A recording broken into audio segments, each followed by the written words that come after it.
মাননীয় বিরোধী দল নেতা এই যে 3 গুণ সময় চেয়েছেন, একজন বক্তৃতা দিবে 6 মিনিট, দেন মাননীয় স্পিকার। তবে এখন তো আপত্তি উত্থাপনের ক্ষেত্রে এই বিলটা হয়ে গেছে, পরবর্তীগুলো সেভাবে করা যায়। ধন্যবাদ। কালকে এত তাড়াহুড়ো হবে, ফ্রাইডে 3টার পরে সেশন শুরু হবে, ওনারা চাইলেও বেশি সময় হয়তো পাবেন না। মাননীয় স্পিকার, আপনাকে ধন্যবাদ। আমি যা বলতে পারতাম অধিকাংশ আপনি বলে ফেলেছেন।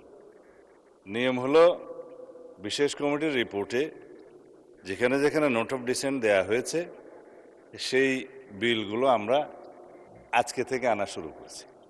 কালকের মধ্যে তো আমাদের বিলগুলো সম্পর্কে সব ফয়সলা করতে হবে। কালকে এত তাড়াহুড়ো হবে, ফ্রাইডে 3টার পরে সেশন শুরু হবে, ওনারা চাইলেও বেশি সময় হয়তো পাবেন না। আজকে যে সমস্ত বিষয়ে নোট অফ ডিসেন্ট ওনারা দিয়েছেন সেই বিলগুলোর উপরে বিধি মোতাবেক উত্থাপনের পরে 3 গুণ সময় দিয়েছেন, ভবিষ্যতেও দিবেন, অসুবিধা নাই। আমরা এখানে খুব সবাই আলোচনা করেই সব কিছু ফয়সলা করতে চাই।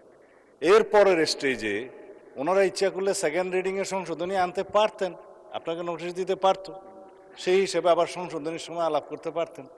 থার্ড রিডিংয়ে তো খুব একটা সময় নাই পাশ করার সময়, তেমন একটা নজিরও নেই আলোচনা করার। এই স্টেজগুলো আমি আশা করি আমার বিরোধী দলীয় বন্ধুরা একটু এক্সপ্লোর করবেন, যে আপনারা আলোচনা করতে চাইলে রুলস অফ প্রসিজিওর অনুসারে আপনারা গেলে যথেষ্ট সময় আজকে পাবেন, কালকে তো খুব তাড়াহুড়ো হবে।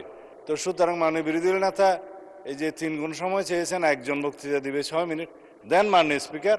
তবে এখন তো আপত্তি উত্থাপনের ক্ষেত্রে এই বিলটা হয়ে গেছে, পরবর্তীগুলো সেভাবে করা যায়। ধন্যবাদ।